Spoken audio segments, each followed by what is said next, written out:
छमकी देखी के सब छोड़ा जाय छो बमकी। चल गे छौरी तू है गे छमकी देखी के सब छोड़ा जाय छो बमकी। गदरल जवानी रूप के रानी बन जाय तो कहानी है गहे। रूप के रानी घमन टूट जाय तो, रूप के रानी घमन टूट जाय तो।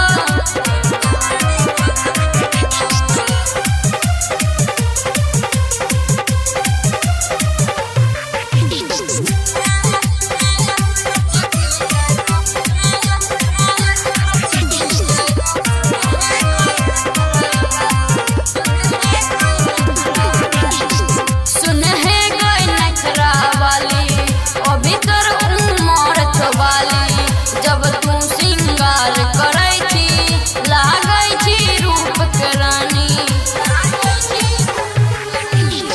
सुन हे गई नखरा वाली अभी तोर उमर छवाली। जब तू सिंगार करै छी लागै छी रूप के रानी। बनाए लत सोजन नहीं तो भोजन और सूरत खिल जैतो ए गहे। रूप के रानी घमंड टूट जाय तो।